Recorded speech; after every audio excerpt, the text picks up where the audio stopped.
오후 예배 나오신 여러분을 주님의 이름으로 축복하고 환영합니다. 덥고 지치는 날이 계속되고 있습니다. 더위 때문에 하루에 몇 번이나 이 안전 관련 문자를 받게 되는지 모를 것 같아요. 제가 한번 하루에 몇 개나 오나 세본 적이 있는데 많이 올 때는 한 9개 정도가 오더라고요. 근데 놀라운 것은 다 지역이 달라요. 광명시, 부천시, 소방청, 시흥 여러 가지들이 있어요. 이것만 보면요, 여러분, 우리 역곡이라는 동네가 참 살기 좋은 동네 같습니다. 서울도 가깝고 인천도 가깝고 그래서 재난 문자도 많이 오고 그만큼 여러분 덥다는 이야기를 드리고 싶은 겁니다. 사랑하는 성도 여러분, 이 여름철에 더위 조심하시기 바랍니다. 바라기는요, 이 예배당에 나오셔서 시원하게 기도하시고 말씀 보시고 하셨으면 좋겠습니다. 그리고 무엇보다 목잠 방학이 계속 이어지고 있습니다. 이 더위 시기에 우리 예배의 자리가 느슨해지지 않기를 간절히 소망합니다. 우리를 시원케 하시는 우리 하나님의 말씀을 사모하시고 영육간의 참된 심을 이 예배의 자리에서 풍성히 누리시기를 주님의 이름으로 축복합니다. 이 시간 들을 말씀을 기대하면서요, 우리 앞뒤 좌우 계신 우리 지체분들과 이렇게 한번 인사했으면 좋겠습니다. 주님 한 분만으로 만족 충분합니다. 인사합시다. 주님 한 분만으로 충분합니다. 우리 서로를 바라보면서 한 번 더 이렇게 인사합시다. 예수님 안에 참된 만족이 있습니다. 인사합시다. 예수님 안에 참된 만족이 있습니다. 아멘. 우리가 오늘 하나님께 드린 우리의 고백들처럼 오직 주님 한 분만으로 만족할 수 있기를 간절히 소망합니다. 우리가 읽은 이 출애굽기 20장의 말씀은 우리가 너무나도 잘 알고 있는 무엇에 관한 말씀입니까? 십계명에 관한 말씀입니다. 오늘 이 시간 이 10개의 계명들 가운데 마지막 10번째 계명, 어떤 계명이죠? 탐내지 말라라는 말씀에 대해서 우리가 이 시간 함께 나누고자 하는데요, 이 10번째 계명을 다루기 전에 하나님께서 십계명을 이스라엘 백성들에게 왜 주셨는지를 먼저 살펴보기를 원합니다. 여러분, 십계명을 보면 어떠십니까? 지키고 싶으십니까? 아니면 지키기 싫으십니까? 싫다고요? 아닙니다. 예, 그렇지 않고요. 십계명을 보면요, 저는 어떤 생각이 드냐면 참 딱딱하다라고 생각이 듭니다. 딱 봐도요, 우리를 올가매려고 하는 게 명확하게 보입니다. 그러나 여러분, 이것은요 악한 법칙이 아니에요. 우리를 올가매는 법칙이 아닙니다. 이 십계명은요 자녀를 향한 부모의 사랑의 질서인 것입니다. 삼위 하나님께서 사랑으로 우리를 창조하셨으니 사랑 안에서 잘 자라게 하기 위해서 이 규율과 규약을 사랑하는 백성들에게 주신 것입니다. 그러니까 구원받은 하나님의 백성들이 세상에서 구별되어서 건강하고 거룩한 삶을 살아가기 위해서 에베소서의 말씀에서처럼 주님을 향하여 잘 자라가게 하기 위해서 잘 자라가기 위한 은혜의 초석을 자녀에게, 오늘을 살아가는 우리에게 주신 것입니다. 그래서요, 훗날에 예수님께서 이 은혜의 초석인 십계명을요 이렇게 정리하는 것을 볼 수 있어요. 우리 마태복음 22장 37절에서 40절까지의 말씀, 우리가 이 말씀 함께 읽도록 하겠습니다. 시작. 예수께서 이르시되 내 마음을 다하고 목숨을 다하고 뜻을 다하여 주 너의 하나님을 사랑하라 하셨으니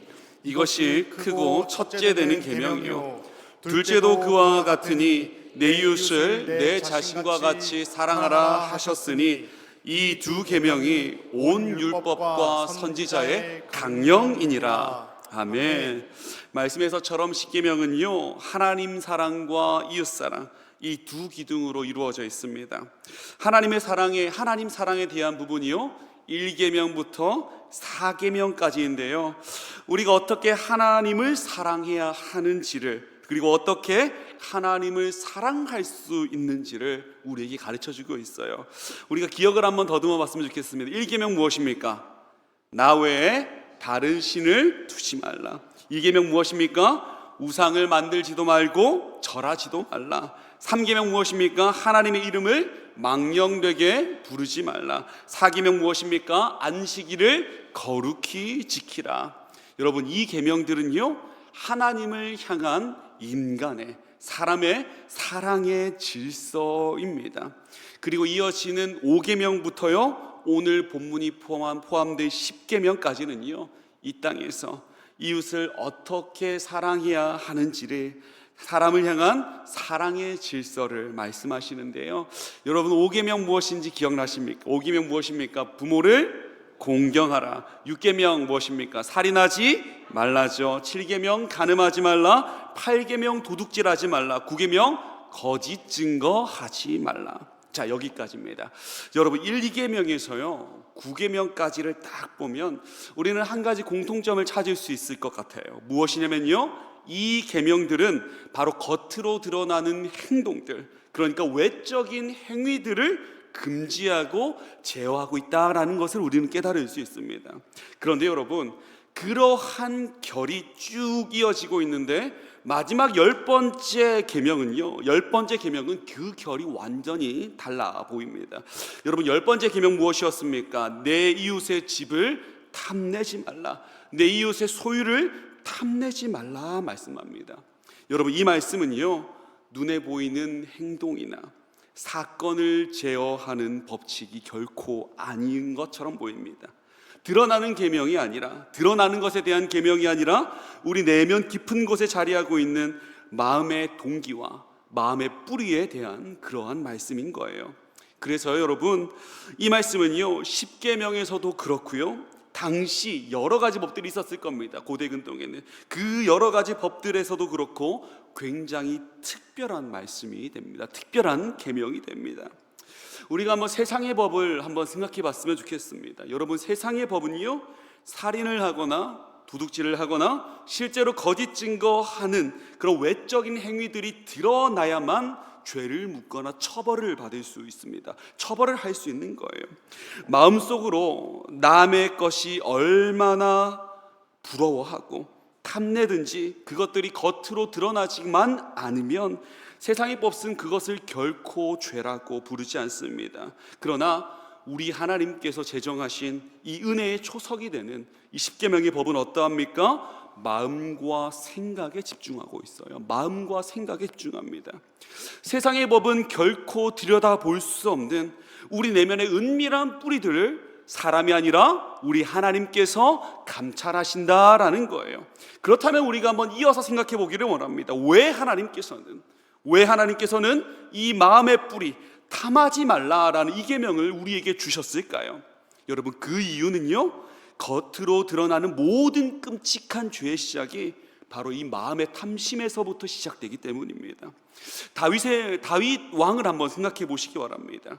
자신을 극진히 모시고 또 자신을 믿었던 우리아의 아내 밧세바를 범하고 나서 다윗이 어떻게 합니까? 그 충직한 신하를요 죽음의 절벽으로 내몹니다. 여러분, 이 끔찍한 간음과 이 살인의 비극이 무엇으로부터 시작되었겠습니까? 탐욕 아니겠습니까? 한순간 마음에 품었던 그 탐심이 다윗을 죄의 길로 이끌어버린 거예요.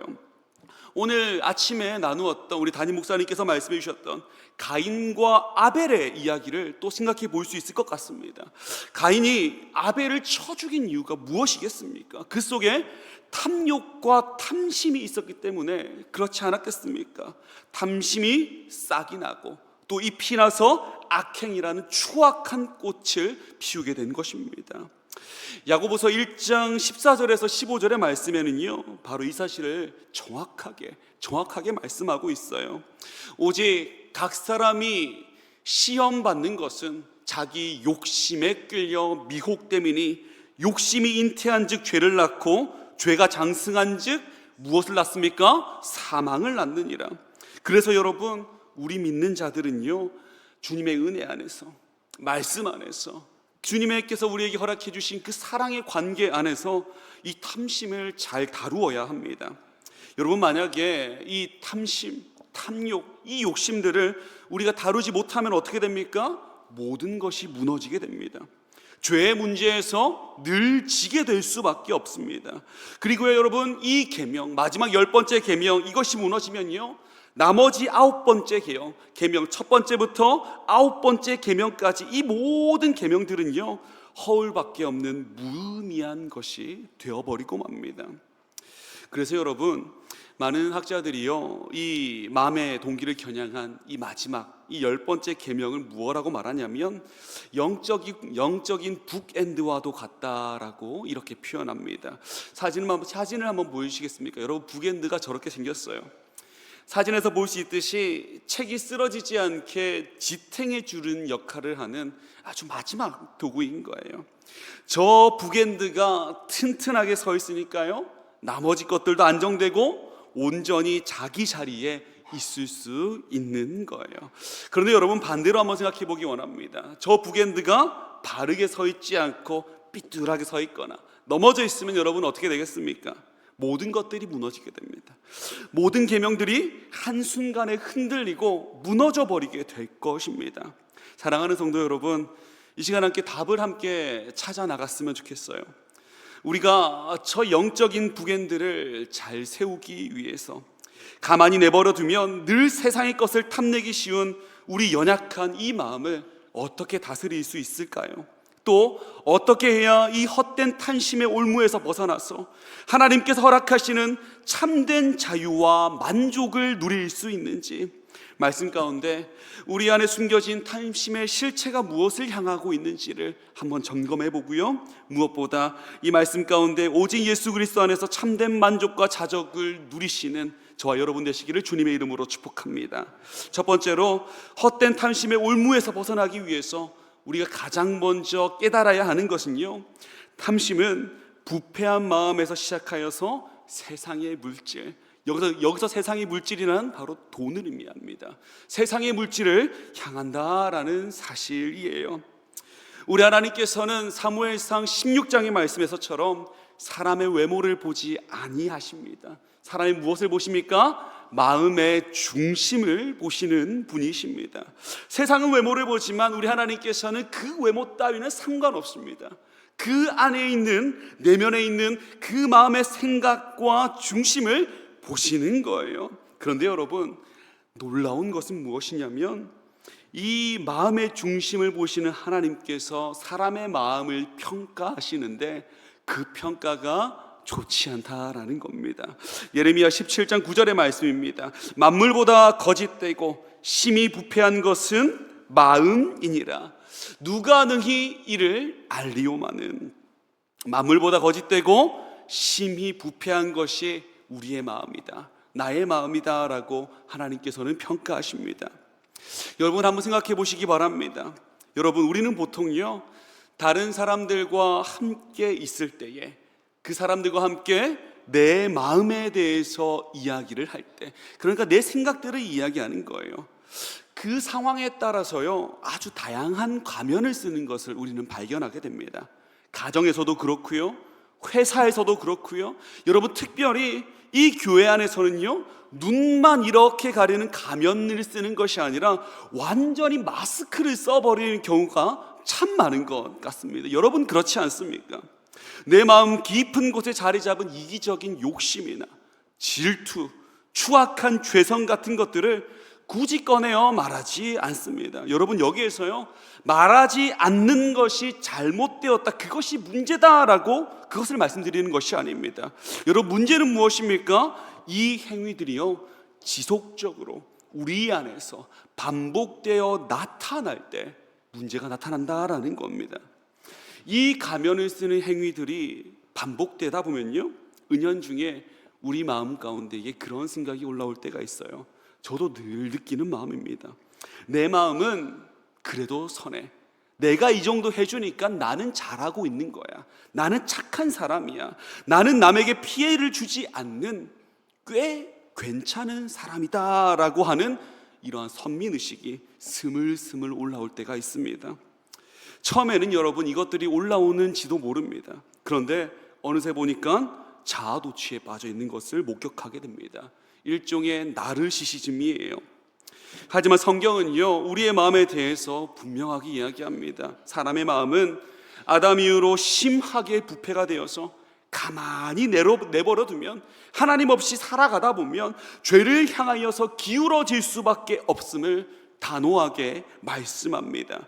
전적인 죄인이라는 것입니다. 마음과 생각 가운데에 선한 것이 단 하나도 없다라는 거예요. 저도 마찬가지고요. 여기 계신 그 누구도 이 부패한 마음의 문제 앞에서 자유할 수 없습니다. 그러나 여러분, 참 다행인 것은 무엇입니까?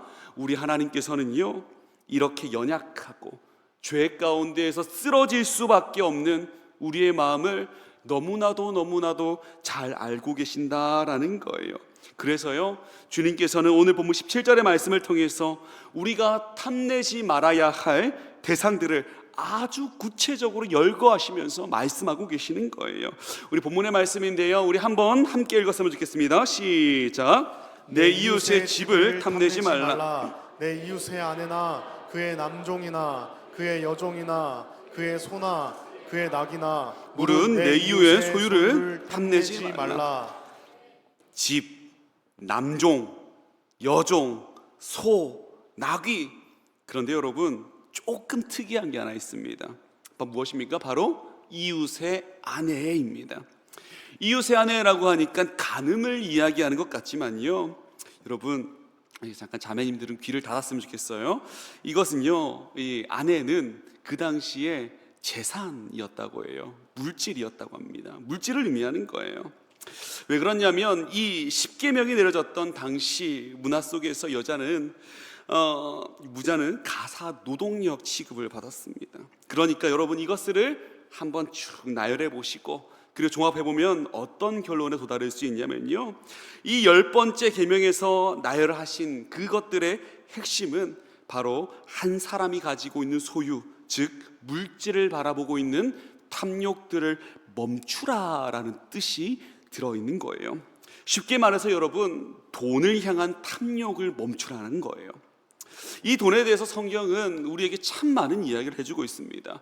디모데전서 6장 9절과 10절의 말씀입니다. 부하려 하는 자는 시비시험과 올무와 여러 가지 어리석고 해로운 욕심에 떨어지나니 곧 사람으로 파멸과 멸망에 빠지게 하는 것이라. 이어서 10절의 말씀인데 우리 함께 읽었으면 좋겠습니다. 시작. 돈을 사랑함이 일만하게 뿌리가 되나니 이것을 탐내는 자들은 미혹을 받아 믿음을 떠나 많은 근심으로써 자기를 찔렀도다. 아멘. 그렇습니다. 여러분, 돈을 사랑함이 일만하게 뿌리가 됩니다. 그렇지 않습니까? 여러분, 우리가 살아가는 현대 사회에서 돈은요, 거의 신과 같은 자리에 앉아 있습니다. 돈이 그 사람의 인격을 규정합니다. 돈이 그 사람의 능력을 매깁니다. 심지어 여러분, 그 돈을 보는 양에 따라서요, 믿음의 척도까지 좌우되기도 하는 것을 보게 됩니다. 뉴스를 보면 그렇지 않습니까? 돈 많은 사람은 잘못을 저질러도요, 잠시 회자되었다가 금방 덮이는 것을 보게 됩니다. 또 쉽게 일상으로 돌아오는 것을 또한 보게 됩니다. 여러분, 우리가 이것이 바로요, 우리가 살아가고 있는 물질 만능주의, 세상의 냉혹함이에요. 그렇다고 여러분, 우리가 말씀을 자세히 잘 보기를 원해요. 돈이요, 일만하게 뿌리가 되는 것이 아닙니다. 여러분, 돈 그 자체는요, 나쁜 것이 아니에요. 여러분, 중요한 것은 무엇입니까? 무엇이 문제입니까? 10절의 말씀 한번 띄워주시기 바랍니다. 돈을 사랑하는 것이 문제입니다. 여러분, 1계명의 말씀에서 우리 하나님께서는 이렇게 말씀하셨습니다. 너는 나 외에 다른 신을 두지 말라 말씀하셨습니다. 그렇게 말씀하셨는데 사람들이 어떻게 합니까? 돈이라는 신을 하나님 옆에 또 두는 것입니다. 그뿐만이 아니에요. 하나님보다 더 돈을 앞세우며 그것을 갈망하기까지 합니다. 그래서 여러분, 우리 믿음의 사람들은 돈을 사랑하는 것이 일만하게 뿌리가 된다라는 사실을 꼭 기억해야 되는 줄로 믿으시기 바랍니다. 이 탐욕 때문에 우리는요, 하나님을 사랑하게 될 수도 없고 이웃을 사랑하게도 될 수 없는 것입니다. 하나님 아버지께서 사랑으로 내려주신 그 계명들을 우리가 지켜 행해야만 하는데 그 계명들을 지켜 행할 수도 없게 되어 버리는 것입니다. 이 돈의 문제, 이 탐욕에 대한 문제, 결코 나 스스로 지혜도 없어서 해결할 수 없는 것처럼 보입니다. 실제로 여러분, 이 문제에서 자유할 수 있는 사람들은 없습니다. 그래서 여러분, 10번째 계명을 우리는 온전히 지켜낼 수가 없어요. 사랑하는 성도 여러분, 우리가 이 계명을 우리가 온전하게 지켜야지 나머지 주님께서 주신 그 계명들을 다 지켜 행할 수가 있는데, 우리가 이렇게 생각해 보기를 원합니다. 어떻게 해야지 이 짐을 내려놓고 마지막 이 우리의 마음에 대한 이 계명을 온전히 지켜낼 수 있을까요? 성경은요, 이 탐심을 이겨내는 유일한 비결을 무엇이라고 말하냐면, 따라합시다. 자족하는 것이다 라고 분명하게 말씀하고 있어요. 우리 잠언 30장 8절에서 9절까지의 말씀입니다. 이 말씀 나의 말씀인 줄로 알고 함께 읽었으면 좋겠습니다. 시작. 곧 헛된 것과 거짓말을 내게서 멀리하옵시며 나를 가난하게도 마옵시고 부하게도 마옵시고 오직 필요한 양식으로 나를 먹이소서. 혹 내가 배불러서 하나님을 모른다 여호와가 누구냐 할까 하오며, 혹 내가 가난하여 도둑질하고 내 하나님의 이름을 욕되게 할까 두려워함이니이다. 아멘. 하나님께 올려드리는 이 지혜자의 기도가 얼마나 지혜롭고 아름다운지 모르겠습니다. 너무 부자가 되어버려서 교만해질까 봐 두렵습니다. 반대로 내가 너무 가난해서 남의 것을 탐내고 도둑질하여서 하나님의 영광을 가릴까 봐 두렵습니다. 그래서 이 지혜자는 무엇을 구합니까? 하나님, 나를 부하게도 마시고 가난하게도 마옵시옵소서. 오직 필요한 양식으로 나를 먹이시옵소서라고 고백합니다. 사랑하는 성도 여러분, 우리가 함께 이어서 계속해서 생각해 보기를 원합니다. 여러분에게 필요한 양식은 어느 정도가 되십니까? 어느 정도 가지면 만족하시겠습니까? 사람의 욕심은 끝이 없습니다. 필요한 것이 다 갖춰지면요, 더 큰 그릇이 보입니다. 그래서요, 조금만 더 원하게 됩니다. 탐심의 노예로 끌려다닐 수밖에 없게 되는 거예요. 저희 이 청장년들, 그러니까 대나이 또래들입니다. 제 나이 또래들이 한 번씩 인스타그램이라고 하는 SNS를 보다 보면요, 참 여러 가지 내용들을 보게 되는데, 그 중에서 이제 부동산에 관한 내용들이 뜬 적이 있어요. 어떤 내용이었냐면요, 서울 강남권으로 빠르게 입성하는 방법 3단계라고 해서 나오는 거예요. 그 방법이 어떤 거였냐면, 결혼하고 난 다음에 경기도에 청약을 합니다. 아파트 청약이 돼요. 그것들이 오르기 기다립니다. 그러고 난 다음에 경기도 외곽 쪽에서 조금 더 경기도 안쪽으로 들어가라고 합니다. 그것이 어디냐면요, 광명하고 철산 쪽이래요. 거기 아파트를 사래요. 거기는 또 오를 거니까 거기에서 약간 더 서울권으로 들어가라고 합니다. 동작구 쪽으로 들어가라고 해요. 그러고 난 다음에 마지막으로 그게 오르면 강남권으로 들어가면 30년 안에 서울에 집을 살 수 있다라고 이렇게 이야기를 합니다. 그러니까 그거예요. 만족함이 없는 거예요. 조금만 더를 외치는 거예요. 어쩔 수 없이, 이것들은요 여러분, 어쩔 수 없는 죄로 번복된 인간의 본성인지도 모릅니다. 사랑하는 성도 여러분, 우리가 이 문제에서 벗어나야 하는데, 그렇게 하기 위해서는 잠언에서 말하는 그런 필요한 양식, 즉 자족의 양식이 우리에게 필요하고, 그 자족이 무엇인지를 우리가 확실하게 깨달아야 하는데요, 이 출애굽기 말씀에서요, 이 자족의 생생한 기준과 원리가 기록되어 있는 것을 보게 됩니다. 이스라엘 백성들이 여러분 출애굽을 했습니다. 그리고 척박한 광야 땅에 입성하게 됩니다. 여러분, 광야는요 아무것도 없는 곳이에요. 그런데 하나님께서는 그리로 이스라엘 백성들을 몰아넣으시고 그들을 끝까지 지키시는 것을 보게 됩니다. 자신의 백성들을요 결코 굶기지 않으셨다라는 거예요. 하늘에서 매일매일 무언가가 떨어지기 시작합니다. 무엇이 떨어졌습니까? 만나가 떨어졌어요. 그런데 여러분, 이 만나가 떨어지고 그 땅에 거할 때에 하나님께서는 아주 철저한 원칙을 하나 세우셨습니다. 우리 출애굽기 16장 4절의 말씀인데요, 우리가 이 말씀 함께 읽도록 하겠습니다. 시작. 그때에 여호와께서 모세에게 이르시되, 보라, 내가 너희를 위하여 하늘에서 양식을 비같이 내리리니 백성이 나가서 일용할 것을 날마다 거둘 것이라. 이같이 하여 그들이 내 율법을 준행하나 아니하나 내가 시험하리라. 아멘. 일용할 것을 날마다 거두라 말씀하셨습니다. 그런데 여러분, 사람의 마음이 어떻게 다 똑같겠습니까? 내일 당장 광야에 먹을 것이 안 내리면 어떻게 하나라는 불안함이 있는 사람들도 있을 거예요.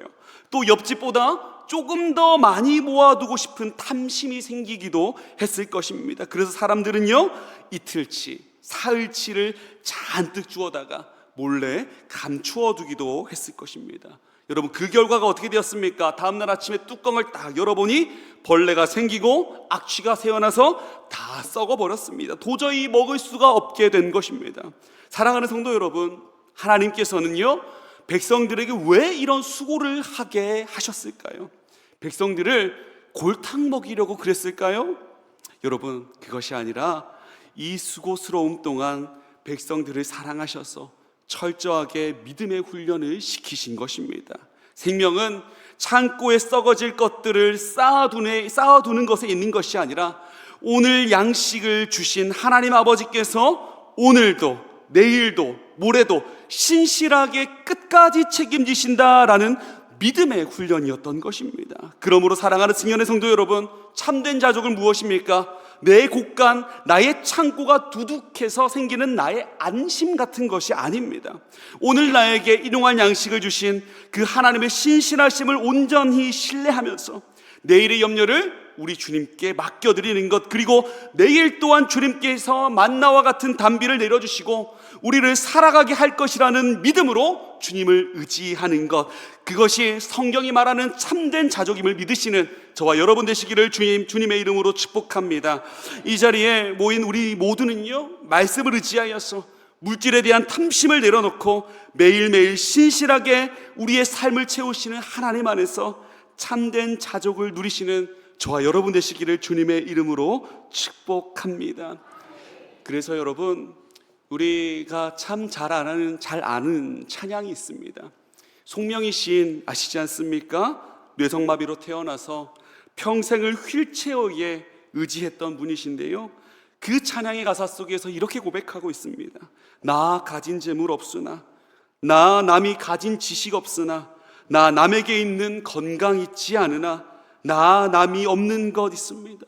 그 이후의 가사가 어떠합니까? 공평하신 하나님이 나 남이 가진 것 나 없지만, 공평하신 하나님이 나 남이 없는 것 갖게 하셨네.